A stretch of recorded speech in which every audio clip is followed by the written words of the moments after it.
മുമ്പ് ഈ പറയുന്ന അസുഖങ്ങളൊന്നുമില്ല, മാരകമാകുന്ന രോഗികളില്ല. ഇന്ന് ക്യാൻസർ രോഗികൾ, നിത്യരോഗികൾ വർദ്ധിച്ചിരിക്കാൻ. നേരത്തെ ഇവിടെ സൂചിപ്പിച്ചല്ലോ ആമുഖ ഭാഷണങ്ങളിൽ. നിങ്ങൾ നോക്കി, രാത്രിയിലുള്ള ട്രെയിൻ മുഴുവനും ഫുള്ളാണ്. മലബാർ എക്സ്പ്രസ്, മാവേലി എക്സ്പ്രസ് രാത്രിയിൽ. പകൽ സമയങ്ങളിൽ ഉള്ളതാകുന്ന പരശുറാം, രാവിലെ സുബൈക്ക് പോകുന്നതാകുന്ന ട്രെയിൻ, ജനശതാബ്ദി അടക്കം എറണാകുളത്തെ ലക്ഷോറിലേക്കും പരിസരത്തുള്ളതാകുന്ന ഹോസ്പിറ്റലിലേക്കും തിരുവനന്തപുരത്തെ RCCയിലേക്കും ഒക്കെ ആളുകൾ ഇങ്ങനെ ഉലം കുത്തി ഓടുകയാണ്. നമ്മുടെ മലബാറിൽ നിന്ന് ഒക്കെ മാരകമാകുന്ന ക്യാൻസർ ബാധിതർ, പലവിധ അസുഖങ്ങൾ, കിഡ്നി ട്രബിളായവർ, അസുഖമില്ലാത്ത കുടുംബങ്ങളില്ല. അള്ളാഹു പരിപൂർണ്ണ ശിഫാ നൽകുമാറാവട്ടെ. എല്ലാവർക്കും അള്ളാഹു ആഫിയത്ത് പ്രദാനം ചെയ്യട്ടെ. എവിടേക്കാണ് നമ്മൾ എത്തിപ്പോകുന്നത്? എന്തുകൊണ്ടാണ് ഇത്രയേറെ വിപത്തുകൾ നമുക്ക് വന്നത്?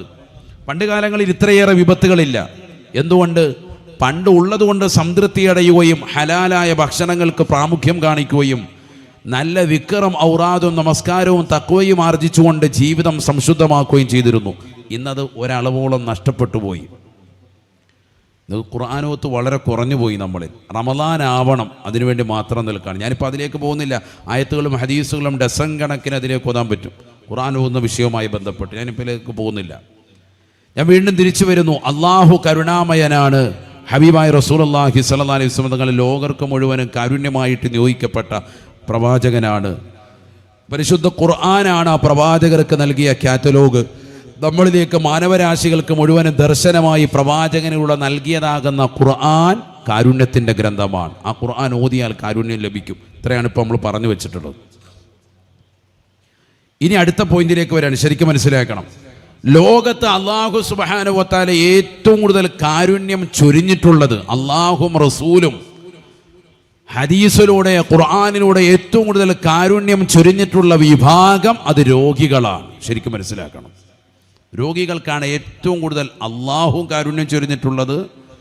അവൻ്റെ റസൂലാകുന്ന മുത്തുനബി സല്ലല്ലാഹു അലൈഹി വസല്ലമ തങ്ങളും കാരുണ്യം ചൊരിഞ്ഞിട്ടുള്ളത്.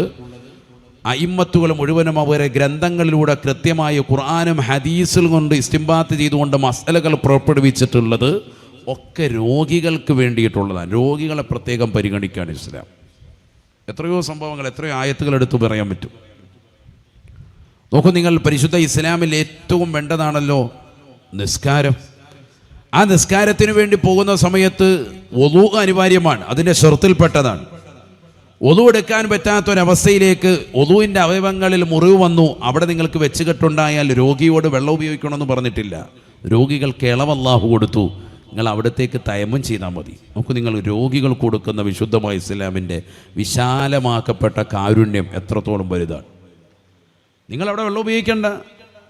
നിങ്ങൾക്കവിടെ വെച്ച് കെട്ടാണെങ്കിൽ ആ ഒരു അവയവത്തിന് വേണ്ടി നിങ്ങൾ തയമ്മം ചെയ്യാൻ, ബാക്കിയുള്ളത് വുളൂ എടുത്ത് കറക്റ്റാക്കി ആ ഒരു അവയവത്തിന് വേണ്ടി നിങ്ങൾ തയമ്മം ചെയ്യണം. നോക്കൂ നിങ്ങൾ, നിസ്കാരം മസ്റ്റാണ്. പക്ഷേ അപ്പോഴും നിങ്ങൾക്ക് എന്ത് വേണമെന്ന് പറയാൻ ഇളവ് നൽകാൻ. വെള്ളം ഉപയോഗിക്കാൻ പറ്റൂല, ഡോക്ടർ പറഞ്ഞിട്ടുണ്ട്, ആയിക്കോട്ടെ വെള്ളം ഉപയോഗിക്കേണ്ട, തൽക്കാലം എന്നാൽ തയമ്മം ചെയ്ത് നിസ്കരിക്കും. നോക്കൂ നിങ്ങൾ, പരിശുദ്ധ ഇസ്ലാമിൻ്റെ വിശാലമായ കാഴ്ചപ്പാട്, കാരുണ്യം ഒന്ന് ആലോചിച്ച് നോക്ക് നിങ്ങൾ. നിസ്കരിക്കാൻ വേണ്ടി പറഞ്ഞു. നിന്ന് നിസ്കരിക്കാൻ കഴിവില്ലാത്ത ഒരു വ്യക്തി മുത്തുനബി സല്ലല്ലാഹു അലൈഹി വസല്ലമ തങ്ങളുടെ അടുക്കൽ വന്ന് അവലാതി പറഞ്ഞപ്പോൾ കാരുണ്യത്തിന്റെ പ്രവാചകന് കാരുണ്യം വിതറുകയാണ്. നബി തങ്ങൾ പറഞ്ഞു, ഫൈലം യസ്തതി, അതിനൊക്കെ അങ്ങനെ പറ്റുന്നില്ല എങ്കിൽ നീ ഇരുന്ന് നിസ്കരിക്ക്. ഇരുന്ന് നിസ്കരിക്കാൻ പറ്റുന്നില്ല എങ്കിൽ നീ വലതുവശം ചെരിഞ്ഞ് കിബിലയ്ക്ക് അഭിമുഖമായി കിബിലയിലേക്ക് നിന്റെ തല ചിരിച്ചു വെച്ച് അങ്ങനെ കടന്ന് നിസ്കരിക്ക്. അങ്ങനെയും പറ്റുന്നില്ല എങ്കിൽ മലർന്ന് കടന്ന് കിബിലയിലേക്ക് അല്പം തല ഉയർത്തി വെച്ച് നിസ്കരിക്ക്. അതിനും സാധിക്കുന്നില്ല എങ്കിൽ നിന്റെ കണ്ണിൻ്റെ പീളകൾ കൊണ്ട് നമസ്കാരം നിർവഹിക്ക്. കണ്ണിൻ്റെ പീള ചലിപ്പിച്ചിട്ട് നിസ്കാരം ജീവച്ഛവമായിട്ട് കിടക്കാൻ കണ്ണ് മാത്രമേ ചലിപ്പിക്കാൻ പറ്റുമെങ്കിൽ ആ കണ്ണുകൊണ്ട് നിസ്കാരത്തിൻ്റെതാകുന്ന ഓരോ നിസ്കാരത്തിൻ്റെതാകുന്ന ഭാഗങ്ങൾ നീ ശ്രദ്ധിക്ക്. റുക്കൂ, സുജൂദ്, അതനുസരിച്ച് കണ്ണടയ്ക്കുകയും തുറക്കുകയും ചെയ്യും. അതിനും പറ്റുന്നില്ല എങ്കിൽ നിന്റെ ഹൃദയം കൊണ്ടെങ്കിലും നീ നിസ്കാരത്തിൻ്റെ സമയത്തിൽ സാന്നിധ്യം അറിയിക്കുക. സയ്യിദുനാ റസൂലുള്ളാഹി സ്വല്ലല്ലാഹി അലൈഹി വസല്ലം. നോക്കൂ നിങ്ങൾ, രോഗിക്ക് കൊടുക്കുന്ന ഇളവാ. എനിക്ക് നിൽക്കാൻ പറ്റുന്നില്ല എന്ന് പറഞ്ഞുകൊണ്ട് എന്നാൽ പിന്നെ നീ ഇനി നിസ്കരിക്കണ്ട എന്നും പറയുന്നില്ല. അവന് നിസ്കാരം അവന് പറ്റുന്ന രീതിക്ക് ഇളവ് കൊടുക്കാൻ, റുഖ്സ, അവന് പറ്റുന്ന രീതിക്ക് ഇളവ് കൊടുക്കാൻ. എങ്ങനെയാണോ നിനക്ക് പറ്റുന്നത്, സാധ്യമാകുന്നത്, ഇരുന്ന് നിസ്കരിക്കുക, അങ്ങനെ നിസ്കരിക്കുക. കസേര നിസ്കാരക്കാരായ ആളുകളൊക്കെ കസേര നിസ്കാരത്തിൻ്റെ മസല നല്ലതുപോലെ പഠിക്കണം കേട്ടോ. ഞാൻ സന്ദർഭമായി ഉണർത്തുകയാണ്. ഇന്ന് പള്ളികളിൽ കസേര വല്ലാതെ വർദ്ധിച്ചു വരുന്നു. ഇനി ഒരു 5 കൊല്ലം കൂടി പോയാൽ ഇമാം അടക്കം കസേരയിലാവും. ആ കോലത്തിന് ഇപ്പോൾ പോയിക്കൊണ്ടിരിക്കുന്നു. അള്ളാഹു നമ്മളെ സാലിഹീങ്ങളെ ചേർക്കട്ടെ. കാരണം പള്ളി മുഴുവൻ കസേരയാണ്. ചെറുപ്പക്കാരായ ആളുകളൊക്കെ കസേരയിട്ട് നിസ്കരിക്കുകയാണ്. തുടക്കം മുതലേ അങ്ങനെ തന്നെ ഇരുന്ന് നിസ്കരിക്കുന്നവരുണ്ട്. പള്ളിയിലേക്ക് വരുന്നതോ നല്ല കാർ ഓടിച്ച് ടിപ് ടോപ്പായിട്ട് ഒച്ചപ്പാടും ബഹളമൊക്കെ ഉണ്ടാക്കിയിട്ട് ഒതുവെടുത്ത് അകത്തോട്ട് കയറി വരുന്ന ആൾ അപ്പോഴേ കസേരയിട്ട് അപ്പോഴേ ഇരുന്ന നിസ്കാരം തുടങ്ങാൻ.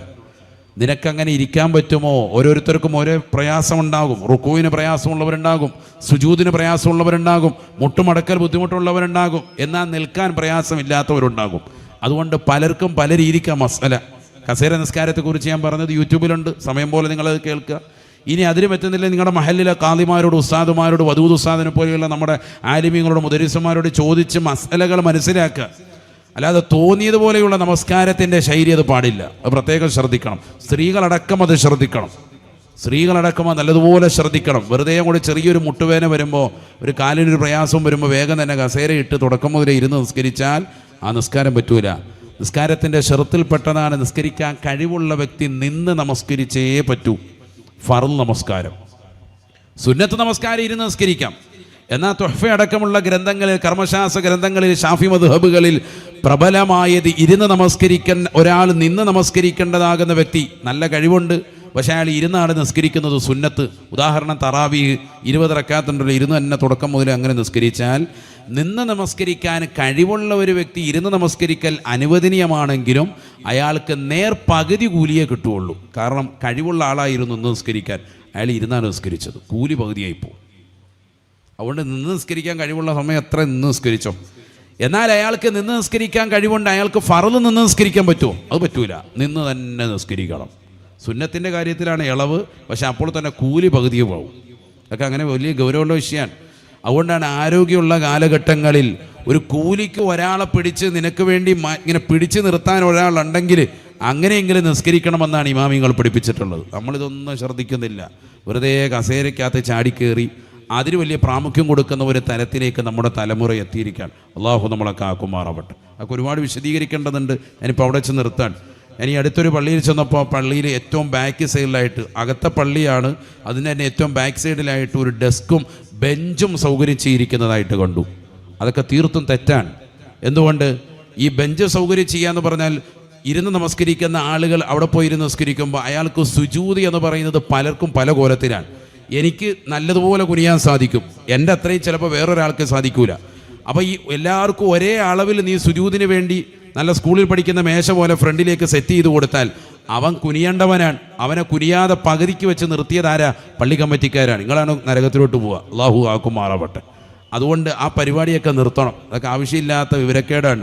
ആരൊക്കെയോ ചെയ്തു വെച്ച പരിപാടി ഇന്ന് പല പള്ളികളിലും അത് കൂടി വരികയാണ്. എല്ലാ സൗകര്യവും, നമ്മുടെ ജമാഅത്തിൻ്റെ വിപുലീകരണം എന്നൊക്കെ പറഞ്ഞ് ഇതൊക്കെയാണ് ചില ആളുകൾ ചെയ്തു കൂട്ടുന്നത്. ഇതൊക്കെ ഉസ്താദുമാരോടും ആലിമീങ്ങളോടും ചോദിച്ച് മുശാവറ നടത്തി ചെയ്യേണ്ട കാര്യങ്ങൾക്ക് അപാകത വരുമ്പോഴാണ് ഇത്തരത്തിലുള്ള വിഷയങ്ങൾ വരുന്നത്. ആ വിഷയത്തിലൊക്കെ ജമാഅത്ത് കമ്മിറ്റികൾ പ്രത്യേകം ജാഗ്രത പാലിക്കണം. അള്ളാഹു തൗഫീഖ് നൽകുമാറാവട്ടെ. ഏതുമായിക്കോട്ടെ, രോഗികൾക്ക് അല്ലാഹു സുബ്ഹാനഹു വ തആല ഇളവ് കൊടുക്കാൻ നബീന റസൂലുള്ളാഹി സ്വല്ലല്ലാഹു അലൈഹി വസല്ലമ തങ്ങൾ നിസ്കാരത്തിന്റെ കാര്യം മാത്രമല്ല ഏത് കാര്യത്തിലും രോഗികൾക്ക് ഇളവാണ്.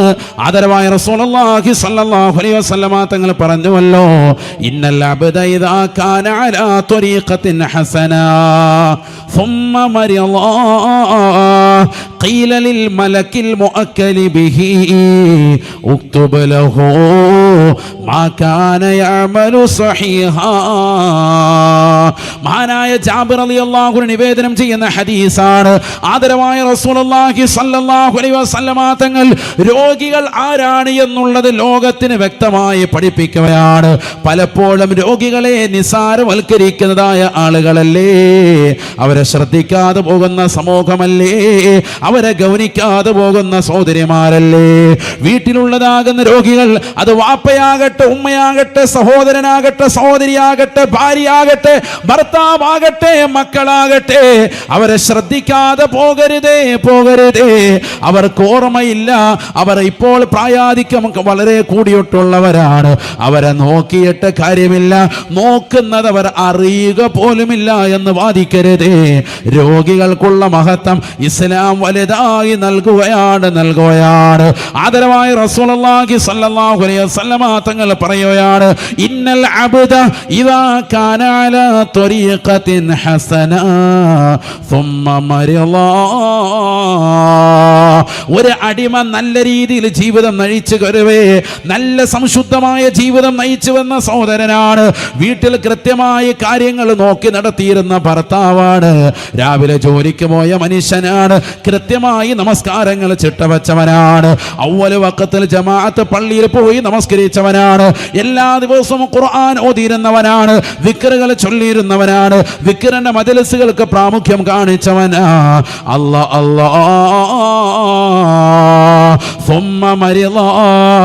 അവനങ്ങനെ രോഗിയായാൽ, നല്ല ജീവിതം നയിച്ച് മുന്നോട്ട് പോകവേ ഒരു സുഖമില്ലാത്ത അവസ്ഥയിലേക്ക് അവൻ എത്തിപ്പെടുകയും അങ്ങനെ കിടക്കയിലേക്ക് വന്നുകൊണ്ട് കോമയിൽ കിടക്കുമ്പോൾ നിസ്കരിക്കാൻ പറ്റുന്നില്ല, ഇബാദത്തുകൾക്ക് ശ്രദ്ധ ചെലുത്താൻ പറ്റുന്നില്ല. കോമയിൽ കിടക്കുന്ന മനുഷ്യനാണ്, നിസ്കാരം നിലനിർത്തി പോകുന്ന മനുഷ്യനാണ്, ഇബാദത്തുകളെ ശ്രദ്ധിച്ചു വന്നതായ സഹോദരനാണ്. ഒരു വഖത്ത് പോലും ഖളാ ആക്കാതെ ഒരു വഖത്തിൽ പള്ളിയിൽ നിന്ന് ബാങ്ക് മുഴങ്ങുമ്പോൾ എടുത്തുകൊണ്ട് വീടിൻ്റെ അകത്തലങ്ങളിൽ നമസ്കരിച്ചതായ ഉമ്മയാണ്. സുഖമില്ലാത്ത അവസ്ഥയിലേക്ക് എത്തുമ്പോ, നിസ്കരിക്കാൻ പ്രയാസമുള്ള അവസ്ഥയിലേക്ക് എത്തുമ്പോ നീ വിഷമിക്കണ്ട ഉമ്മ, നീ ദുഃഖിക്കണ്ട വാപ്പാ. ഖീലലിൽ മലക്കിൽ മുഅക്കലി ബിഹി, അവരെ കൊണ്ട് ഏൽപ്പിക്കപ്പെട്ട മലക്കിനോട്, റഖീബ് അതീദ് അലൈഹിമുസ്സലാമിനോട് അല്ലാഹു പറയുമത്രേ, ഉക്തുബ് ലഹു മാ കാന യഅമലു സ്വഹീഹാ. ഈ മനുഷ്യൻ, ഈ തിരുനാവായിലുള്ള മനുഷ്യൻ, എടക്കുളത്തുള്ളതാകുന്ന ഈ മനുഷ്യൻ, തിരൂരിലുള്ളതാകുന്ന ഈ മനുഷ്യൻ ജീവിച്ചിരുന്ന കാലയളവിൽ എന്തെല്ലാം നന്മകൾ ചെയ്തിരുന്നു, അദ്ദേഹം ആരോഗ്യമുള്ള കാലഘട്ടത്തിൽ ചെയ്തിരുന്നതായ ഏതെല്ലാം നന്മകളുണ്ടോ, ഇന്ന് ജീവച്ഛവമായി കോമയിൽ കടക്കുന്ന ഈ വേളയിലും അവർക്ക് അടയാളപ്പെടുത്തണേ, രേഖപ്പെടുത്തണേ എന്ന് അല്ലാഹു മലക്കുകളോട് പറയുമെന്ന് നബിയുനാ റസൂലുള്ളാഹി. അഥവാ രാവിലെ 3 മണി സമയമാകുമ്പോ, എല്ലാ ദിവസവും ആരോഗ്യമുള്ള സമയത്ത് തഹജ്ജുദിന് വേണ്ടി എഴുന്നേറ്റ് ഒതുവെടുത്തുകൊണ്ട് വീടിന്റെ അകത്തലങ്ങളിൽ ആത്മീയമാകുന്ന പ്രോജ്വല പ്രവൃത്തിയ ഉമ്മയാണ്, നിസ്കരിച്ചതാകുന്ന വാപ്പയാണ്, ഖുർആൻ ഓതിയിരുന്ന വ്യക്തിയാ. ആ സമയമാകുമ്പോ 3 മണി ടൈമാകുമ്പോ സുഖമില്ലാതെ കോമയിൽ കടക്കുകയാണെങ്കിലും നിനക്ക് വേണ്ടി റഖീബ് അതീദ് അലൈഹിമുസ്സലാം എഴുതുകയാണ്. 3 മണിക്ക് എഴുന്നേറ്റു, ഒതുവെടുത്തു, നിസ്കരിച്ചു, ഖുർആൻ ഓതി, അതാ ബാങ്ക് വിളിക്കുമ്പോ സുബൈക്ക് പള്ളിയിലേക്ക് പോയി. ഈ മനുഷ്യൻ പോയിട്ടില്ല, കടപ്പിലാണ്. പക്ഷെ ഈ മനുഷ്യൻ പോയിരുന്നു, ആരോഗ്യമുള്ള കാലഘട്ടത്തിൽ പോയിരുന്നവനാണ്. 10-20 വർഷങ്ങളോളം ഖുർആൻ ഓതിയ മനുഷ്യനാണ്. സുബൈക്ക് ശേഷം ഉദയത്തിന്റെ സമയം വരെ ഖുർആൻ ഓതി പള്ളിയുടെ അകത്തലങ്ങളിൽ ഇഅ്തികാഫിന് നിയ്യത്ത് വെച്ചുകൊണ്ട് നിലകൊണ്ടവനാണ്. അവന്റെ പ്രിയപ്പെട്ട ഭാര്യയോ വീടിന്റെ അകത്തലങ്ങളിൽ ഇബാദത്തുമായി കഴിച്ചു കൂട്ടിയവളാ. ഒരു വഖത്ത് പോലും മുടങ്ങൂല സ്വഹാബ, ഒരു വഖത്ത് പോലും നഷ്ടപ്പെടൂല സ്വഹാബ. ഇശാ മഗ്‌രിബിനിടയിൽ ഖുർആൻ ഓതിയത്, വിക്ർ ചൊല്ലിയത്, ഹദ്ദാദ് ഓതിയത്, മൗലിദ് ഓതിയത്, ബദരിയത്ത് ഓതിയത്, വിക്റുകൾ ചൊല്ലിയത്, പരിശുദ്ധമായ ദീനനുസരിച്ചുകൊണ്ട് ചിട്ടയായ ജീവിതം നയിച്ചത്, പാവങ്ങളുടെ കണ്ണീരൊപ്പിയത്, നിരാലംബർക്ക് അവലംബമായത്, നിരാശർക്ക് ആശ്രയത്വം കൊടുത്തത്, നിന്റെ ആരോഗ്യ കാലഘട്ടത്തിൽ നീ ചെയ്തിരുന്ന ഏതെല്ലാം നന്മകളുണ്ടോ, ഏതെല്ലാം പൊതുപ്രവർത്തനങ്ങളുണ്ടോ, അതൊക്കെ സുഖമില്ലാതെ കടക്കുമ്പോഴും അല്ലാഹു അക്കൗണ്ടിലേക്ക് രേഖപ്പെടുത്തുമെന്ന് നബിയുനാ റസൂലുള്ളാഹി. രോഗികളെ നിസാരവൽക്കരിക്കരുതേ ഉമ്മ, രോഗികളെ നിസാരവൽക്കരിക്കരുതേ ചെറുപ്പക്കാരാ സോദരാ. രോഗികൾക്ക് കിട്ടുന്ന നേട്ടം അത്രമേൽ വലുതാണ്. അല്ലാഹു തൗഫീഖ് തരട്ടെ. ഇന്ന ഇളമൽ ബലാഇ മഇളമിൽ ജസാ, ഇന്ന ഇളമിൽ ജസായി മഇളമിൽ ബലാ. വലിയ പ്രതിഫലം അല്ലാഹു നൽകണമെങ്കിൽ ദുനിയാവിൽ കെടുതികളും പ്രയാസങ്ങളും ഉണ്ടാവണേ എന്ന് നബിയുനാ റസൂലുള്ളാഹി. ഇവിടെ എന്തെങ്കിലുമൊക്കെ ബുദ്ധിമുട്ട്, ശാരീരികമാകുന്ന പ്രയാസം, ചെറിയ പനി, കഫക്കെട്ട്, തുമ്മൽ, അസുഖങ്ങൾ ഇതൊക്കെ ഉണ്ടാകുമ്പോഴാണ് ആഖിറത്തിൽ വലിയ പ്രതിഫലം ഉണ്ടാകുക. അള്ളാഹു തൗഫീഖ് തരട്ടെ, അള്ളാഹു തൗഫീഖ് നസീബാക്കട്ടെ. അതുകൊണ്ടാണല്ലോ മുൻഗാമികളായ ആളുകൾ സ്വഹാബത്തിൽ പലരും ഷഹീദായി മരണപ്പെടാൻ വേണ്ടി കൊതിച്ചത്. എത്ര ആളുകൾ അങ്ങനെ കൊതിച്ചിട്ടുണ്ട്? എത്ര ആളുകൾ അങ്ങനെ മരണപ്പെട്ടു പോയിട്ടുണ്ട്? ദുനിയാവിൽ എന്തെങ്കിലും ഒരു പ്രതിസന്ധിയും പ്രയാസവും വരുമ്പോൾ, അല്ലോ എനിക്ക് തന്നല്ലോ പടച്ചവൻ, ഞാൻ നിസ്കരിക്കുന്നവനാണ്, ഞാൻ നോമ്പ് നോക്കുന്നവനാണ്, ഞാൻ ദിക്ർ ചെല്ലുന്നവനാണ്, ഞാൻ ലാഹൗല ചെല്ലുന്നവനാണ്, ഞാൻ ഔറാദ് എടുക്കുന്നവനാണ്, ഞാൻ വിർദുൽ ലത്തീഫ് ചെല്ലുന്നവനാണ്, ഞാൻ യാസീൻ മുടങ്ങാതെ ഓതുന്നവനാ, എന്നിട്ട് അള്ളാഹ് എന്നെ പരീക്ഷിച്ചല്ലോ എന്ന് നീ പറയണ്ട. വലിയ പരീക്ഷണങ്ങൾ ഇവിടെ അംബിയാ മുർസലീങ്ങൾക്ക് കഴിഞ്ഞു പോയിട്ടുണ്ട്. നമ്മളെക്കാൾ വലിയ ഓത്തുകാരാണ് അവർ. ഏറ്റവും വലിയ പരീക്ഷണം ആർക്കായിരുന്നു? അൽ അംബിയാഉ, അംബിയാക്കൾക്കായിരുന്നു എന്ന് സയ്യിദുനാ റസൂലുള്ളാഹി. സുമ്മൽ അംസലു ഫൽ അംസലു, പിന്നെ അവരെ പോലെയുള്ള സാലിഹീങ്ങൾക്കാണ് ഏറ്റവും വലിയ പരീക്ഷണങ്ങൾ ഉണ്ടായിട്ടുള്ളത്. ഹബീബ് മുഹമ്മദ് മുസ്തഫ. പരീക്ഷണം ഉണ്ടാകും. മോമിനാണോ ദുനിയാവിൽ എന്തെങ്കിലുമൊക്കെ ബുദ്ധിമുട്ടും പ്രയാസം ഉണ്ടാകും. അങ്ങനെ പ്രയാസം ഉണ്ടാകുമ്പോൾ നീ വിഷമിക്കണ്ട, നിനക്കതിലൂടെ വലിയ കൂലി അള്ളാഹു നൽകാണ്. അതാണ് ഈ പറഞ്ഞതിൻ്റെ ആശയം. രോഗികൾക്ക് അള്ളാഹു പ്രത്യേക പരിഗണന കൊടുക്കാൻ, രോഗികൾ അള്ളാഹു പരിഗണിക്കാൻ. കാരുണ്യവാനാകുന്ന അള്ളാഹു ലോകം മുഴുവനും കാരുണ്യം ചൊരിയാൻ ഏൽപ്പിക്കപ്പെട്ടതാകുന്ന മുത്തുനബി സല്ലല്ലാഹു അലൈഹി വസല്ലമ തങ്ങൾ തൻ്റെ പ്രിയപ്പെട്ട അനുയായികളോട് പറയുന്നു, സഹാബ, രോഗികളെ പരിഗണിക്കാതിരിക്കരുത്. കാരണം രോഗികൾ രോഗാതുരമാകുന്ന അവസ്ഥയ്ക്ക് മുമ്പ് നല്ല ഇബാദത്തെടുത്തിരുന്ന വ്യക്തിയാണ് എങ്കിൽ രോഗിയായി കഴിയുന്ന വേളയിലും അവൻ്റെ അക്കൗണ്ടിലേക്ക് നന്മകൾ രേഖപ്പെടുത്തുമെന്ന് ഹബീബ് മുഹമ്മദ് മുസ്തഫ. നബിയനാ റസൂലുള്ളാഹി സ്വല്ലല്ലാഹു അലൈഹി വസല്ലമ തങ്ങൾ വീണ്ടും ഓർമ്മപ്പെടുത്തുകയാണ്, അന്നബി സഈദുൽ ഖുദരി റളിയല്ലാഹു തആല അന്നഹു ഖാല റസൂലുള്ളാഹി സ്വല്ലല്ലാഹു അലൈഹി വസല്ലം, അല്ലാഹുവിന്റെ റസൂൽ ഓർമ്മപ്പെടുത്തുകയാണ്, മാ യുസീബുൽ മുസ്ലിമ മിൻ വസബിൻ വലാ നസബിൻ വലാ ഹമ്മിൻ വലാ ഗമ്മിൻ ഹത്ത ശൗകതി യുശാഖുഹു ഫീ ഖദമിഹി ഇല്ലാ കഫറല്ലാഹു ബിഹാ ഖതായാ. ഈ ദുനിയാവിൽ എന്തെല്ലാം വിഷമങ്ങൾ, പ്രയാസങ്ങൾ, പ്രതിസന്ധികൾ, സഹോദരാ സഹോദരി, നിനക്ക് സാമ്പത്തികപരമായി, ശാരീരികപരമായി, മാനസികപരമായി എന്തെല്ലാം ബുദ്ധിമുട്ടുകൾ നിനക്കുണ്ടാവുന്നുണ്ടോ, നിന്റെ കുടുംബത്തിൽ നിന്ന്, അയൽവാസികളിൽ നിന്ന്, നാട്ടുകാരിൽ നിന്ന്, കൂട്ടുകാരിൽ നിന്ന്, ഈ സമുദായത്തിൽ നിന്ന്, ഇതര സമുദായത്തിൽ നിന്ന് ഏതെല്ലാം മാനസികമാകുന്ന പ്രയാസമുണ്ടോ, ഇല്ലാ കഫറല്ലാഹു ബിഹി ഇല്ലാ കഫറല്ലാഹു ബിഹാ ഖതായാ. ഈ പ്രയാസങ്ങളിലൂടെ, ഈ വിഷമങ്ങളിലൂടെ അല്ലാഹു നിനക്ക് രേഖപ്പെടുത്തുന്നത് നിന്റെ പാപങ്ങൾ പൊറുക്കുകയാണ് എന്ന് നബിയുനാ റസൂലുള്ളാഹി. കാലിൽ ഒരു മുള്ള് തറച്ചാൽ പോലും മോമിനിന് അതിലൂടെ അള്ളാഹു പാപം പുറത്തു തരും. മോമിനാണോ മനസ്സിലായിക്കോ, അള്ളാഹു തൗഫീഖ് തരട്ടെ. നിങ്ങനെ നടന്നു പോകുമ്പോൾ കാലിലൊരു മുള്ളു തറച്ചു, ഒരു ചെറിയ പ്രയാസമുണ്ട്, നിനക്കെന്ത് മാനസിക വിഷമം ഉണ്ടായാലും അതിലൂടെയൊക്കെ നിന്റെ എല്ലാ പാപങ്ങളും പൊറുപ്പിക്കാൻ ഹേതുവാണെന്ന് ഹബീബ് മുഹമ്മദ് മുസ്തഫ സല്ലല്ലാഹു അലൈഹി വസല്ലം. അപ്പോൾ ചെറിയ കാര്യമല്ല എന്നർത്ഥം, വലിയ നേട്ടമാണ് ഇത് കിട്ടുന്നത്. അള്ളാഹു മനസ്സിലാക്കാൻ തൗഫീഖ് തരട്ടെ. അപ്പോൾ നബി സല്ലല്ലാഹു അലൈഹി വസല്ലമ തങ്ങൾ ഉണർത്തിയതാണ്, മുഅ്മിനായ മനുഷ്യനാണോ അവൻ ഈ ദുനിയാവിൽ എന്ത് വിഷമവും പ്രയാസവും ഉണ്ടായാലും അതിലൊക്കെ കൂലി അള്ളാഹു നൽകും, വലിയ പ്രതിഫലം നൽകും. രോഗിയായതുകൊണ്ടാണ്. രോഗാതുരമാകുന്ന അവസ്ഥയിലേക്ക് പോകുന്ന മുഴുവൻ ആളുകളെയും അള്ളാഹു പ്രത്യേകം പരിഗണിക്കുകയാണ്. നോക്കൂ നിങ്ങൾ, നിസ്കാരത്തിൻ്റെ കാര്യം നമ്മൾ പറഞ്ഞു. നിന്ന് നിസ്കരിക്കാൻ പറ്റാത്തവന് ഇരുന്ന് നിസ്കരിക്കാം, അതിനും സാധിക്കാത്തവന് കിടന്ന് നിസ്കരിക്കാം. അങ്ങനെ ഓരോരോ അവസ്ഥയിലേക്ക് അള്ളാഹു എത്തിക്കുകയാണ്. ഇതേപോലെ തന്നെ നോമ്പ്, റമദാൻ, വിശുദ്ധമായ റമദാനിലെ നോമ്പ് അല്ലാഹു സുബ്ഹാനഹു വ തആല ഫർളാക്കി. ബിസ്മില്ലാഹിർ റഹ്മാനിർ റഹീം. യാ അയ്യുഹല്ലദീന ആമനൂ കുതിബ അലൈക്കുമുസ് സിയാമു കമാ കുതിബ അലല്ലദീന മിൻ ഖബ്ലിക്കും ലഅല്ലക്കും തത്തഖൂൻ അയ്യാമം മഅദൂദാത്. നിങ്ങൾക്ക് 30 ദിവസങ്ങളാണ് പരിശുദ്ധമായ റമദാനിലെ നോമ്പ് നിർബന്ധമുള്ളത്. എന്നാൽ ഫമൻ കാന മിൻകും മരിയല്ലാഹ്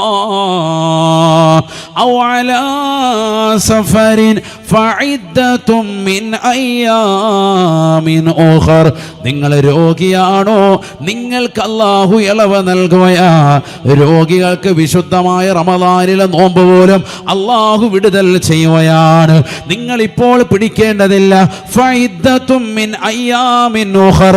നിങ്ങളുടെ രോഗം പരിപൂർണമായി ശിഫയായതിന് ശേഷം മാത്രമാണ് ആ നോമ്പ് നിങ്ങൾ പിടിച്ചു വീട്ടേണ്ടത് എന്ന് വിശുദ്ധമായ ഖുർആൻ. നോക്കൂ, നിങ്ങൾ രോഗികൾക്ക് അള്ളാഹു പ്രത്യേകം പരിഗണന കൊടുക്കുകയാണ്. അള്ളാഹു പരിഗണിക്കാൻ നിസ്കാരത്തിൻ്റെ വിഷയത്തിൽ പരിഗണിച്ചു, വുളൂഇൻ്റെ വിഷയത്തിൽ പരിഗണിച്ചു. രോഗികളായ ആളുകൾ, അവർക്ക് റമദാൻ മാസം സമാഗതമായാൽ നോമ്പ് പിടിക്കാൻ പറ്റുന്ന ഒരു സാഹചര്യമല്ല, ബുദ്ധിമുട്ടാണ് എങ്കിൽ അവരാ നോമ്പ് തൽക്കാലം ഒഴിവാക്കിക്കോ. റമദാൻ കഴിഞ്ഞിട്ട് പിന്നെ അസുഖമൊക്കെ ഷിഫയാകുമ്പോൾ നീ പിടിച്ചു വിട്ടിയാൽ മതി. ഫഇദ്ദത്തും മിൻ അയ്യാമിൻ ഉഖർ അല്ലാഹ് പറയാൻ. ഇങ്ങനെ ഏത് വിഷയമാണ് ഇല്ലാത്തത്? വഅതിമ്മുൽ ഹജ്ജ വൽ ഉംറത ലില്ലാഹ് وأتموا الحج والعمرة لله فإن أحصرتم فما استيسر من الهدي ولا تحلقوا رؤوسكم حتى يبلغ الهدي محله فمن كان منكم مريضا أو به أذى من رأسه ففدية من صيام ഔ സദഖത്തിൻ ഔ നുസുക്. നിനക്ക് പരിശുദ്ധമായ ഹജ്ജും ഉംറയും അല്ലാഹു നിങ്ങൾക്ക് നിർബന്ധമാക്കുന്നു.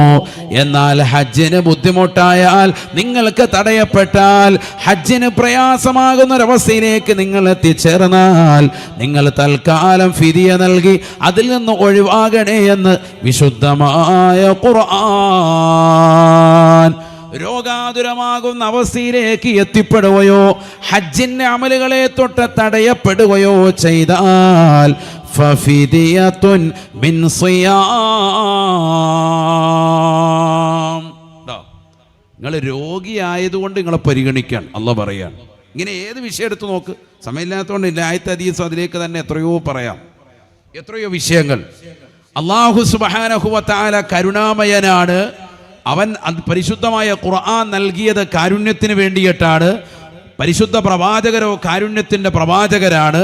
ആ ഖുർആൻ മുഴുവനും ഹദീസുകൾ മുഴുവനും എടുത്ത് പരിധി നോക്കിയാൽ ഏറ്റവും കൂടുതൽ കാരുണ്യം ചൊരിയുന്ന വിഭാഗം രോഗികളാണ്. മനസ്സിലാക്കണം. ആ രോഗികളെ കാരുണ്യത്തോടുകൂടി വർത്തിച്ചുകൊണ്ട് നോക്കുന്ന പ്രവർത്തനമാണ് SKSSFിൻ്റെ പ്രവർത്തകർ സഹചാരി റിലീഫിലൂടെ നമ്മൾ നടത്തിക്കൊണ്ടിരിക്കുന്നത്. ആണ് ഞാൻ പറഞ്ഞു കൊണ്ടുവന്ന ആശയം. അള്ളാഹു മനസ്സിലാക്കാൻ തൗഫീഖ് തരട്ടെ. കാരണം ഇത് ആര് കൊണ്ടുവന്ന ആശയം? ഇത് അള്ളാഹ് കൊണ്ടുവന്നതാണ്. അള്ളാഹ് കൊണ്ടുവരും മാത്രമല്ല, അള്ളാഹ് പറഞ്ഞല്ലോ. നബീന റസൂലുള്ളാഹി സ്വല്ലല്ലാഹു അലൈഹി വസല്ലമ തങ്ങൾ പറയുകയാണ്, തഖല്ലഖൂ ബിഅഖ്ലാഖിർ റഹ്മാൻ. തഖല്ലഖൂ, നിങ്ങൾ അള്ളാഹുവിൻ്റെ സ്വഭാവം ഉണ്ടാവുന്നവരാകണേ. റബ്ബിൻ്റെ സ്വഭാവ വിശേഷണങ്ങളാണ് നേടിയെടുക്കേണ്ടത്. തഖല്ലഖൂ ബിഅഖ്ലാഖിർ റഹ്മാൻ. കാരുണ്യത്തിൻ്റെതാകുന്ന പ്രവാചകർ ലോകം മുഴുവനും കാരുണ്യം വിതറുന്നതായ പരിശുദ്ധമായ ഖുർആനിൻ്റെ ആശയം ലോകർക്ക് വ്യക്തമായി പഠിപ്പിച്ചു കൊടുത്തിട്ട് പറയുകയാണ്, അല്ലാഹ് കരുണാമയനാണ്, കാരുണ്യവാനാണെന്ന് പഠിച്ചതായ മനുഷ്യ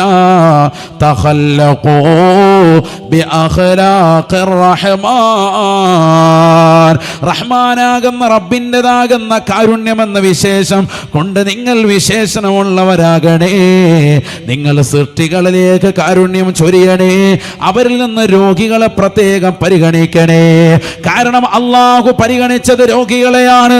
ഹബീബായ നബി തങ്ങൾ പരിഗണിച്ചത് രോഗികളെയാണ്. നിസ്കാരത്തിന്റെ വിഷയത്തിൽ, നോമ്പിന്റെ വിഷയത്തിൽ, ഹജ്ജിന്റെ വിഷയത്തിലടക്കം എല്ലാ വിഷയങ്ങളിലും പ്രത്യേകമായി പരിഗണിച്ചിട്ടുള്ളത് രോഗികളെയാണ്. അതുകൊണ്ട് ആ രോഗികളെ ഒന്ന് പ്രത്യേകം ഒന്ന് ശ്രദ്ധിക്കണേ.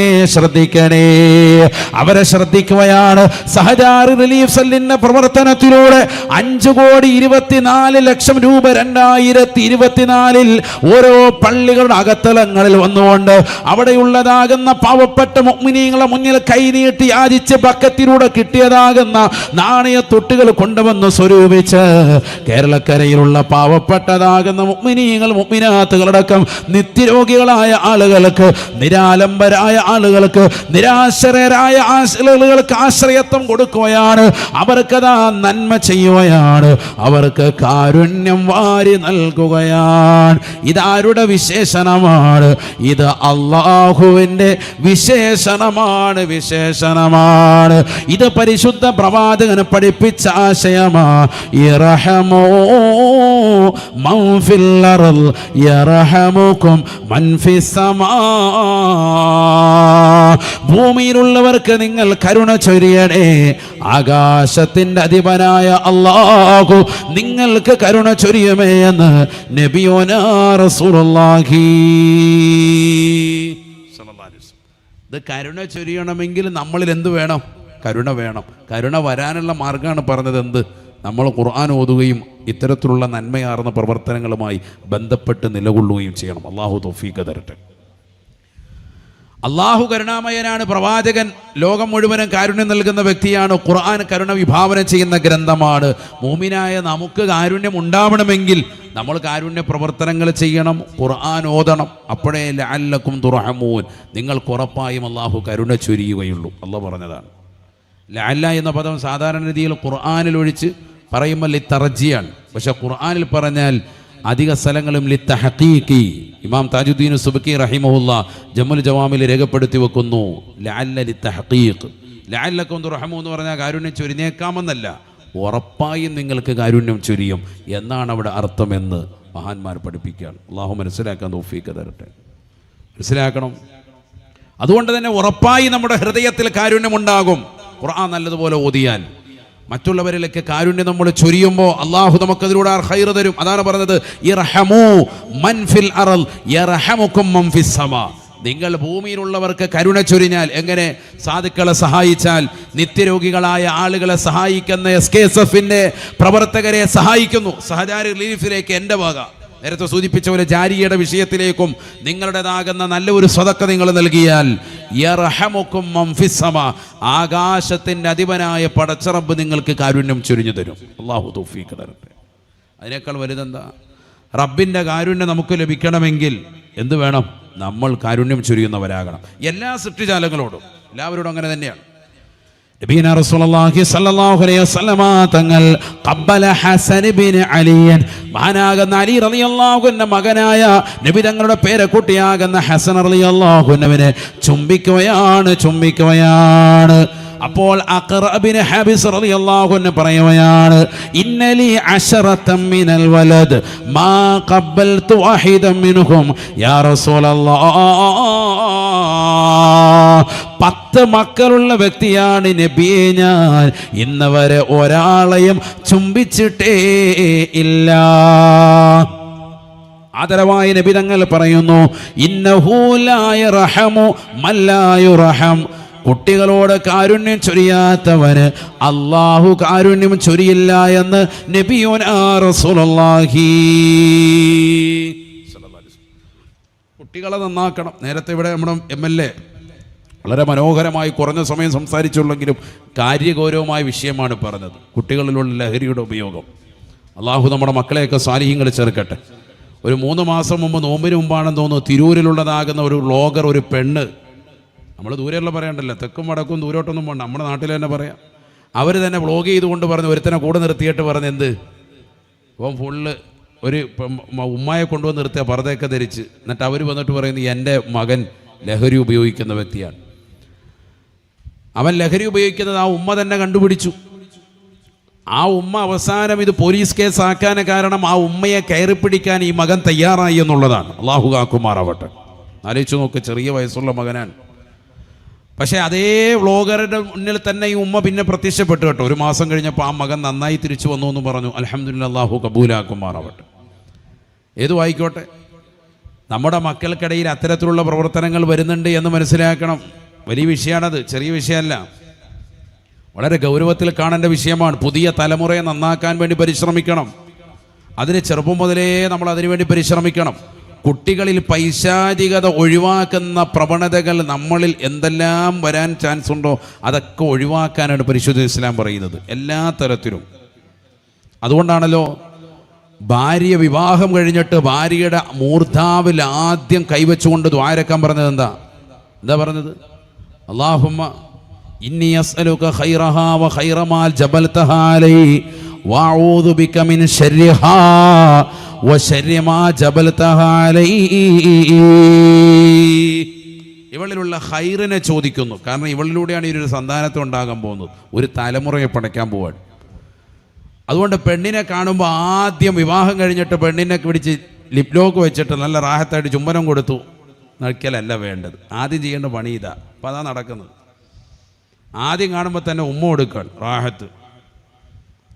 ഇതല്ല വേണ്ടത്. ആദ്യം എന്ത് ചെയ്യണം? അവളുടെ തലയിൽ കൈവച്ചെടുത്തു ആരക്കണം. ഇതൊക്കെ നമ്മുടെ ഉമ്മത്തിൽ നിന്ന് അന്യമായി പോയി. ഇതൊക്കെ ഏതെങ്കിലും ഉസ്താദുമാരോ മുത്തല്ലിമീങ്ങളോ ദീനറിയാവുന്ന ആളുകളല്ലാതെ ബാക്കിയുള്ളവരൊന്നും ചെയ്യുന്നതായി കാണുന്നില്ല എന്നുള്ളതാണ് വസ്തുത. വളരെ തെറ്റാണത്. ആദ്യം അവളുടെ മൂർധാവിൽ കൈവച്ചിട്ട് ദ്വാരക്കണം. അല്ലാഹു ഇവളിലുള്ള ഖൈറിനെ ഞാൻ ചോദിക്കുന്നു, ഇവളിലുള്ള ഷർറിനെ തൊട്ട് ഞാൻ കാവൽ തേടുന്നു. പിശാചിനെ ഒഴിവാക്കണം. അഊദു ബിക മിൻ ശർരിഹാ വ ശർരി മാ ജബൽതഹാ അലൈഹി. പിന്നെയോ ശാരീരിക ബന്ധത്തിന് ഏർപ്പെടുന്നതിന് മുമ്പ് എന്താ പറഞ്ഞത്? അഊദും ബിസ്മിയും വേണം. അല്ലാഹുമ്മ ജന്നിബിശ് ശൈത്വാന വ ജന്നിബിശ് ശൈത്വാന ഫീമാ റസഖ്തനാ. ഉണ്ടോ? പിശാചിനെ ഒഴിവാക്കിയിട്ട് വേണം കൂടി ചെല്ലാൻ. ആര് ശ്രദ്ധിക്കുന്നു? ഇതൊക്കെ പറയുമ്പോൾ വാത് പറയുമ്പോഴത്തേക്ക് ചിരിച്ചോണ്ട് മൂല്യർക്ക് വട്ടാണ്. അത് ഇപ്പോഴും ഇങ്ങനെ ഔദും ബിസ്മീനെ കഥ പറഞ്ഞുകൊണ്ടിരിക്കുക. ഹദീസാണ് ഇതൊക്കെ. ആരോട് പറയാനാണ് സഹോദരങ്ങളെ? ഹദീസ് ഉണ്ടല്ലോ, ഇദാ ജാമഅ അർ-റജുലു മഅ ഇംറഅതിഹി വലം യുസമ്മില്ലാഹ തആല ഇൻതവ ശൈത്വാനു ഇഹ്ലീലഹു ഫയുജാമിഉ മഅഹാ ശഫീഉനാ റസൂലുള്ളാഹി. ഒരു വ്യക്തി തൻ്റെ പ്രിയപ്പെട്ട ഭാര്യയുമായി ബന്ധപ്പെടുന്ന സമയത്ത് ഔദും ബിസ്മിയും ചൊല്ലിയില്ല എങ്കിൽ പിശാചവന്റെ ജനനേന്ദ്രിയത്തിൻ്റെ അഗ്രഭാഗത്ത് ചുരുണ്ട് കിടക്കും. എന്തവി എന്ന് പറഞ്ഞാൽ ചുരുണ്ട് കിടക്കുക. ഇൻതവ ശൈത്വാനു ഇഹ്ലീലഹു, പിശാച് പുരുഷന്റെ ജനനേന്ദ്രിയത്തിൻ്റെ അഗ്രഭാഗത്ത് ചുരുണ്ട് കിടക്കും. ഫയുജാമിഉ മഅഹാ, ഔദും ബിസ്മിയും ചൊല്ലാതെ ഈ ബന്ധപ്പെടുന്നതാകുന്ന ഈ വ്യക്തി അറിയണം, നീയല്ല യഥാർത്ഥത്തിൽ അവിടെ ബന്ധം സ്ഥാപിക്കുന്നത്. ഔദും ബിസ്മിയും ചൊല്ലിയില്ല എങ്കിൽ പിശാചാണെന്ന് ഹബീബ് മുഹമ്മദ് മുസ്തഫ സല്ലല്ലാഹു അലൈഹി വസല്ലം. പിന്നെ ജനിക്കുന്ന കുഞ്ഞ് കഞ്ചാവ് അടിച്ചില്ലെങ്കിലേ ഉള്ളൂ. അവനെപ്പോൾ അടിച്ചെന്ന് ചോദിച്ചാൽ മതി. അള്ളാഹു മുളക്കാക്കട്ടെ. അതാ നമ്മളിതെല്ലാം കഴിഞ്ഞിട്ട് 15 വയസ്സ് 20 വയസ്സാകുമ്പോൾ കഞ്ചാവ് അടിച്ച് അവൻ അതിൻ്റെ വലിയ കാരിയറായിട്ട് നടക്കുമ്പോഴാണ് സാധേ മുട്ടയൊന്ന് മന്ദിരിച്ച് എൻ്റെ തലയെ വെച്ച് ആ മുട്ട അടിച്ച് ബുൾസ അടിച്ച് അവന് കൊടുത്താൽ അത്രയെങ്കിലും ഗുണം ചെയ്യും. അള്ളാഹു നമ്മളെ കബൂലാക്കും മാറാവട്ടെ. ഇത് ചെയ്യേണ്ട സമയത്ത് ചെയ്യണമായിരുന്നു. ഇതൊന്നും ചെയ്തിട്ടില്ല. ഇതിൻ്റെ ആദ്യം മുതലേ, ഇതിൻ്റെ പ്രാരംഭം മുതലേ ചെയ്യേണ്ട പരിപാടികളാണ് ഇതൊക്കെ. കുട്ടിയെ ഗർഭം ധരിക്കുന്നതിന് സമയത്ത് ഖുർആൻ ഓതണം. 9 മാസം 10 ദിവസമുണ്ട്. ഒരു 9 ഖത്മ് തീർക്കാം. വേണ്ട ഒരു ഖത്മെങ്കിലും തീർത്ത സഹോദരിമാരുണ്ടോ? ഒരു ഖത്മെങ്കിലും. അള്ളാഹുവിൻ്റെ വയറ്റിൽ കിടക്കുന്ന കുഞ്ഞ് സാലിഹാവണം. നിയത്ത് വെച്ച് ഓതുന്ന എത്ര ഉമ്മമാരുണ്ട്, എത്ര സഹോദരിമാരുണ്ട്. പാപ്പാക്ക് ഓതാവില്ല ആ സമയത്ത്. പാപ്പ പിന്നെ എപ്പോഴും ശുദ്ധിയാണ്, ആഹത്തായിട്ട് നടക്കുകയാണ്. ഇടയ്ക്കിടയ്ക്ക് സാധനം വലിക്കുമെന്നേ ഉള്ളൂ. എന്നാലും കുഴപ്പമില്ല. അള്ളാഹു നമ്മളെ സാലിഹീം കളിച്ചിറക്കട്ടെ. കഞ്ചാവല്ല കേട്ടോ, അല്ലാതെ സിഗരറ്റ് വലിക്കുന്ന ചില ആളുകളുണ്ട്. ഇതൊക്കെ വാപ്പായിൽ നിന്ന് തുടങ്ങുന്ന ചില ദുശീലങ്ങളാണ്. അത് മക്കളിൽ പിന്നീട് പകരുകയാണ്. ഏതുമായിക്കോട്ടെ, ഖുർആൻ ഓതിയിരുന്നെങ്കിൽ, മക്കൾ സാലിയാകണമെന്ന് പറഞ്ഞ് ഓതിയിരുന്നെങ്കിൽ ഗർഭധാരണ വേളകളിൽ. അതുകൊണ്ടല്ലേ ഡോക്ടർമാർ പറയുന്നത് കുട്ടികളിൽ ഏറ്റവും കൂടുതൽ എന്തെല്ലാം ഗുണങ്ങൾ ഉണ്ടാവുന്ന ഒരു കുട്ടി സാലിഹായി തീരണമെങ്കിൽ ഗർഭധാരണ വേളയിൽ ഉമ്മയുടേതാകുന്ന പ്രവർത്തനങ്ങൾ, ഉമ്മയുടേതാകുന്ന ശൈലികൾ, ഉമ്മയുടെ സ്വഭാവങ്ങൾ, അവളിലുണ്ടാകുന്ന മാനസികമാകുന്ന പ്രയാസങ്ങൾ ഒക്കെ കുട്ടികളിൽ വലുതാകുമ്പോൾ ഉണ്ടാകും. അതുകൊണ്ട് ഭർത്താവ് ഭാര്യയുമായിട്ട് വഴക്കുണ്ടാക്കരുത്, അടിപിടിക്കരുത്, കടികൂടരുത്, ഭക്ഷണം ഉണ്ടാക്കരുത്, ഒച്ചപ്പാടുണ്ടാക്കരുത്, ചീത്ത വിളിക്കരുത്. ഖുർആനോദി ദിക്ർ ഔറാദുമായി ബന്ധപ്പെട്ടുകൊണ്ട് ജീവിക്കണം. മക്കൾ സാലിഹായി തീരാൻ ഉമ്മ തന്നെ തുടങ്ങണം. അൽ ഉമ്മു മദ്റസത്തുൻ ഇദാ അഅദത്തഹാ അഅദത്ത ശഅബൻ ത്വയ്യിബൽ അഅറാഖി. ഉമ്മയാണ് ഏറ്റവും വലിയ യൂണിവേഴ്സിറ്റി. ഉമ്മയാകുന്ന, മാതാവാകുന്ന കലാലയത്തിൽ നിന്നാണ് വിജ്ഞാനം തുടങ്ങുന്നത്. അപ്പോൾ ഉമ്മ ഗർഭത്തിൽ കിടക്കുന്നതാകുന്ന കുഞ്ഞിന് നല്ല ആത്മീയ പോഷണം കൊടുക്കണം. ഖുർആനാണത്. എത്ര പേര് ചെയ്യുന്നുണ്ട്? അവനവന് രക്ഷപ്പെടാൻ വേണ്ടി, ഖബറിലെ സന്തോഷം കിട്ടാൻ വേണ്ടി 1,00,000 സൂറത്തുൽ ഇഖ്ലാസ് ഓതണമെന്നാണ് ഉലമാക്കൾ പഠിപ്പിക്കുന്നത്. എത്ര പേര് സ്വന്തമായി ഓതി തീർത്തിട്ടുണ്ട്? ഈ ശുദ്ധിയുള്ള സമയത്തൊക്കെ ഓതാമല്ലോ. അവരവർ സ്വന്തമായി നരകത്തിൽ നിന്ന് മോചനപത്രം കിട്ടാൻ സ്വന്തം തടിക്ക് വേണ്ടി 70,000 തഹ്ലീൽ ചെല്ലണമെന്ന് ഇമാമികൾ രേഖപ്പെടുത്തുന്നു. സ്വന്തമായി ചൊല്ലി തീർത്തിട്ടുള്ളവർ എത്ര പേരുണ്ട്? നമുക്കിതിനൊക്കെ സമയമുണ്ട്, നമ്മൾ വെറുതെ സമയമില്ല എന്ന് പറയാൻ. അള്ളാഹു നമ്മളെ സാലിഹീങ്ങൾ ചേർക്കട്ടെ. എപ്പോഴും ദിക്റുമായി ബന്ധപ്പെട്ടുകൊണ്ട് നിലകൊള്ളുന്നവരെ രക്ഷപ്പെടും. അതുകൊണ്ട് റബ്ബിനെ ഓർത്ത് നല്ല രീതിയിൽ ദിക്റിലായി കഴിയണം. പാപ്പയും പോണം, ഉമ്മയും പോണം. കുട്ടി ജനിച്ചു കഴിഞ്ഞാൽ കുട്ടിയുടെ കാതിലേക്ക് ആദ്യം കൊടുക്കേണ്ടത് എന്താ? ബാങ്കാണ്. എന്തിനാ ബാങ്ക് കൊടുക്കുന്നത്? പിശാച് ഒഴിവാകാൻ. അതാ ഞാൻ പറഞ്ഞത്, കുട്ടികളിൽ പൈശാചികത ഒഴിവാക്കുക എന്നുള്ളത് കുട്ടി ജനിച്ച് 20 വയസ്സാകുമ്പോൾ ഊതി മന്ത്രിച്ചലുമല്ല, അതിന് ആദ്യം മൂലം തുടങ്ങണം. ഫസ്റ്റിലെ തുടങ്ങിയെങ്കിലും ഉണ്ട്. ഇതിൻ്റെ തർബിയത്ത് ആദ്യം മൂലം പറയുന്നുണ്ട്. നമ്മളിവിടെ ഒന്നും ശ്രദ്ധിച്ചില്ല. അല്ലാഹു അക്ബർ, അല്ലാഹു അക്ബർ. അവന്റെ വലത്തെ കാതിൽ ബാങ്ക് കൊടുക്കണേ, ഇടത് കാതിൽ ഇഖാമത്താണ്, ഇഖാമത്താണ്. തീർന്നില്ല. അള്ളാഹുവിന്റെ ഇനിഷ്യൽ എന്നറിയപ്പെടുന്നതായ പരിശുദ്ധമായ സൂറത്തുൽ ഇഖ്ലാസ് അവന്റെ വലത്തെ കാതിൽ ഓതൽ സുന്നത്താണ്, സുന്നത്താൻ. ഖുൽ ഹുവല്ലാഹു അഹദ് കുട്ടിയുടെ കാതിൽ ഓതി കൊടുക്കണം. അള്ളാഹുവിനെ കുറിച്ച് കുട്ടിയുടെ കാതിൽ കേൾപ്പിക്കാൻ. തീർന്നില്ല. ഫത്ഹുൽ മുഈൻ അടക്കം കാണാം. വഇന്നി ഉഇദുഹാ ബിക വദുരിയതഹാ മിനശ്ശൈത്വാനി അർറജീം. കുട്ടിയുടെ കാതിലേക്ക് സൂറത്തു ആലി ഇമ്രാനിലെ 36-ാമത്തെ വചനം, ആ കുട്ടിയുടെ വലത്തെ കാതിൽ ഓതൽ സുന്നത്താൻ.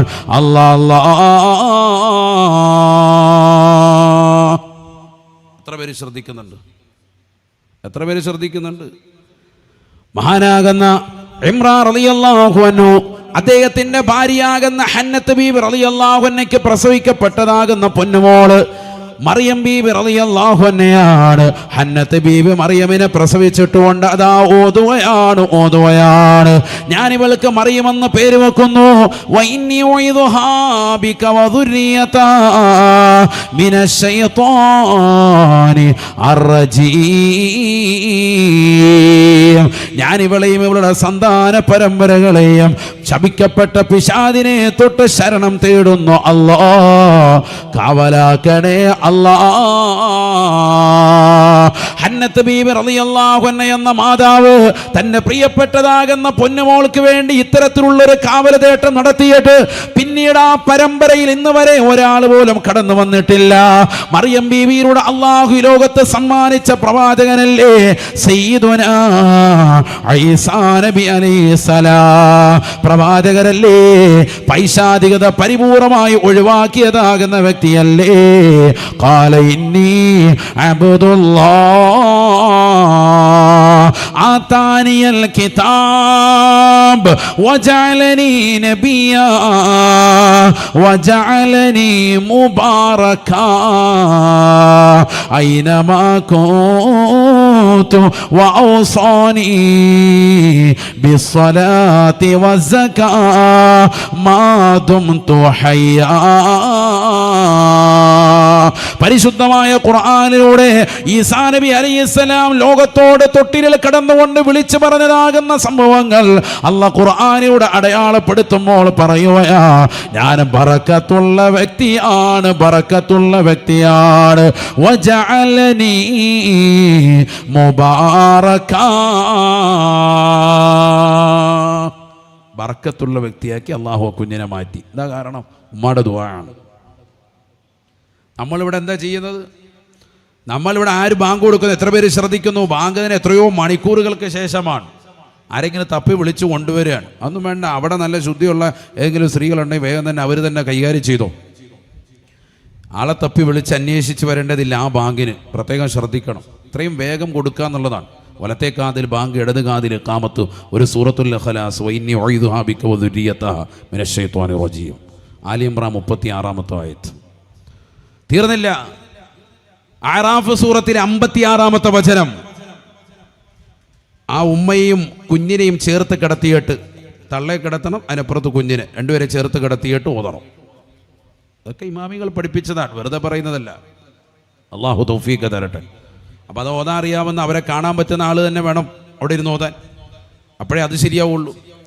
ബിസ്മില്ലാഹിർ റഹ്മാനിർ റഹീം. ഇന്ന റബ്ബകുമുല്ലാഹു അല്ലദീ ഖലഖസ് സമാവാതി വൽ അർദ് في 6 أيام يغشي الليل النهار يطلبه حثيثا والشمس والقمر مسخرات بأمره ألا له الخلق والأمر تبارك الله رب العالمين. ആയത്ത് കുട്ടിയുടെയും തള്ളയുടെ അടുത്ത് ചേർത്ത് കിടത്തിയിട്ട് ഓതൽ സുന്നത്താണ്. ഇങ്ങനെ തുടങ്ങിയിട്ട് പരിശുദ്ധമായ ഖുർആനിലെ ആയാത്തുകളെ കൊണ്ട് ആ കുട്ടിയിലുള്ള പൈശാചികത ഒഴിവാക്കണം. സൂറത്തുൽ ഖദർ പാരായണം ചെയ്യൽ സുന്നത്തുണ്ട്. ഇവിടെ സൂറത്തുൽ ഖദർ ഇന്നാ അൻസൽനാഹു ഫീ ലൈലത്തുൽ ഖദർ. ഇമാമികൾ പറയുന്നു, ആരെങ്കിലും അത് ഓതിയാൽ ആ കുട്ടി ജീവിതകാലത്ത് ഒരിക്കലും വ്യഭിചരിക്കില്ല. അല്ലാഹു തൗഫീഖ് നൽകുമാറാവട്ടെ. സൂറത്തുൽ ഖദർ ഇന്നാ അൻസൽനാഹു ഫീ ലൈലത്തുൽ ഖദർ റമളാനിലെ ലൈലത്തുൽ ഖദറിൻ്റെ രാത്രി മാത്രം ഓതാനുള്ളതല്ല. ആ സമയമാകുമ്പോൾ ഇശാസ്കാരത്തിൽ മാത്രം ഓതിയിട്ട് അസ്സലാമു അലൈക്കും, പിന്നെ അടുത്ത വർഷം ലൈലത്തുൽ ഖദർ. ഇതപ്പോൾ നമ്മൾ ലൈലത്തുൽ ഖദർ കാണുന്നു. നാളെ എന്നോട് ഒരു സാധാരണക്കാരൻ ചോദിച്ചു, ഉസ്താദ് ഈ പള്ളിയിൽ എന്താ യാസീൻ നിസ്കാരത്തിൽ ഓതാത്തതെന്ന്. ശരിയാണ്, നമ്മളാരും കേൾക്കലില്ലല്ലോ. യാസീൻ നിസ്കാരത്തിൽ ഓതൽ വളരെ കുറവാണ്. ഞാൻ പറഞ്ഞു ചിലപ്പോൾ ആയത്തുല്ലഹും 10 വട്ടം പറയുമ്പോൾ ചിലപ്പോൾ നിസ്കാരം തീരും. അതുകൊണ്ടായിരിക്കും വായത്തുല്ലഹും മന്നാമല്ലാം ഓതി ചിലപ്പോൾ ഹാലാക്കാകാൻ ചാൻസ് ഉണ്ട്. അതുകൊണ്ടായിരിക്കും. പൊതുവെ ഓതൽ കുറവാണല്ലോ പള്ളികളിൽ. യാസീൻ ഓതി കേൾക്കാൻ വലിയ ഇഷ്ടമുണ്ട്. യാസീൻ പള്ളി നിസ്കാരത്തിലൊന്നും ഓതി കേൾക്കുന്നില്ലല്ലോ എന്ന് ഒരു സാധാരണക്കാരൻ ഒരാളെന്നോട് ഇങ്ങനെ സംസാരിച്ചു. അള്ളാഹു നമ്മളെ സാലിഹീങ്ങളെ ചേർക്കുമാറാവട്ടെ. അള്ളാഹു സാലിഹീങ്ങളെ ചേർക്കട്ടെ. നബിയനാ റസൂലുള്ളാഹി സ്വല്ലല്ലാഹു അലൈഹി വസല്ലമ തങ്ങൾ പഠിപ്പിച്ചതാണ് കുട്ടി ജനിച്ച് 7 ദിവസങ്ങൾ കഴിയുമ്പോൾ തന്നെ കുട്ടിക്ക് വേണ്ടിയുള്ളതാകുന്ന അഖീഖയുടെ അറവ് നടത്തൽ സുന്നത്താണ്. 7ൻ്റെ അന്നാണ് പേരിടൽ കർമ്മം. ആദ്യം പേരിടുക, പിന്നെ മുടി കളയുക, പിന്നെ അറവ് നടത്തുക. അതിനാണ് എൻ്റെ തർത്തീബ്. ആദ്യം പേരിടുക. 3ൻ്റെ അന്ന് തന്നെ പേരിടണം ഉസ്താദേ. ഹോസ്പിറ്റലിൽ നിന്നാലേ വിടുതലുണ്ടാവുള്ളൂ. ജനന സർട്ടിഫിക്കറ്റ് കൊടുക്കണം. ആയിക്കോട്ടെ, അതിനുവേണ്ടി കൊടുത്തോ. അവിടെ പേര് പറയുമെങ്കിലും പേരിടൽ കർമ്മം എന്ന് പറയുന്നൊരു ചടങ്ങുണ്ട്. ആ ചടങ്ങിന് പഴയ മിഠായി പരിപാടി പോലെ കൊണ്ടുവരണ്ട. കല്യാണത്തിന് മിഠായി കൊടുക്കുന്ന ഒരു പരിപാടി പണ്ട് ഒരു ചോക്ലേറ്റ് അങ്ങോട്ട് കൊടുത്ത് തുടങ്ങിയത്. ഇപ്പോൾ കഴിഞ്ഞ ദിവസം മണവാളൻ എന്ന് പറഞ്ഞ ഒരുത്തൻ കൊണ്ടുവന്ന് ഭയങ്കര സംഭവമായിട്ട് പെണ്ണുമുള്ളിയുടെ തലയിലോട്ട് ഇറക്കുന്നുണ്ട് ക്രെയിനകത്ത് 4 ലക്ഷത്തിൻ്റെ മിഠായി. അള്ളാഹു നമ്മളെ കാക്കുമാറാവട്ടെ. അതുപോലെ ആയി മാറ്റരുത്. ഈ ചടങ്ങെന്ന് പറയുന്നത് ഇത്രേ ഉള്ളൂ. കുഞ്ഞിനെ കൈക്ക് പിടിക്കുക. എൻ്റെ കുഞ്ഞ് മുഹമ്മദ് എന്ന് ഞാൻ പേര് വെച്ചിരിക്കുന്നു, ഉദാഹരണം മുഹമ്മദേ എന്ന് വിളിക്കുക. ചടങ്ങ് കഴിഞ്ഞു. ഇതാണ് ആ ചടങ്ങ് കൊണ്ട് ഉദ്ദേശം. അത് 7ൻ്റെ അന്നാണ് സുന്നത്ത്. അല്ലാഹു തൗഫീഖ് തരട്ടെ. അത് കഴിഞ്ഞാൽ തൊട്ട് പിറകെ എന്ത് ചെയ്യണം? മുടി കളയുക. തലമുടി പരിപൂർണമായി മുണ്ടനം ചെയ്യുക. ആണാവട്ടെ പെണ്ണാകട്ടെ പൂർണ്ണമായി. എന്നിട്ട് അതിനുശേഷം അത് കൊണ്ടുവന്ന് എന്ത് ചെയ്യുക? സ്വർണം തൂക്കുന്ന ത്രാസിൽ തൂക്കുക. അപ്പോൾ എത്രയാണോ ഉള്ളത് അതനുസരിച്ചിട്ട് സാധുക്കളായ ആളുകൾക്ക് സ്വർണം കൊടുക്കൽ സുന്നത്താണ്. സ്വർണം പറ്റുന്നില്ല എങ്കിൽ, അതിനുള്ള കഴിവില്ലെങ്കിൽ വെള്ളി കൊടുക്കൽ സുന്നത്താണ്. എന്താണ് ചിരിക്കുന്നത്? അള്ളാഹു നമ്മളെ സാലിഹീങ്ങളെ ചേർക്കട്ടെ. അതോടൊപ്പം തന്നെ ഇത് കഴിഞ്ഞിട്ട് എന്ത് ചെയ്യുക? അറവ് നടത്തുക. ഇത് കഴിഞ്ഞതിന് ശേഷം വേണം. ചില ആളുകൾ ഇപ്പോഴും വിവരക്കേട് കാണിക്കുന്നുണ്ട്. കുട്ടിയുടെ തല ഇങ്ങനെ കത്തി വെക്കും, അപ്പുറത്ത് കഴുത്തി ഇങ്ങനെ വെക്കും. വെച്ചോ റെഡി അല്ലാ, അങ്ങനെ ഒരുമിച്ച് ഇവിടെ ഇത് നടക്കുമ്പോൾ അവിടെ അത് നടക്കും. അങ്ങനെയല്ല. ഇത് കുട്ടിയുടെ തല മുണ്ടനം ചെയ്ത് കഴിഞ്ഞതിന് ശേഷം ഉടനെ എന്ത് ചെയ്യുക? അവിടെ അറവ് നടത്തുക. അല്ലാഹു തൗഫീഖ് നസീബാക്കുമാറാവട്ടെ.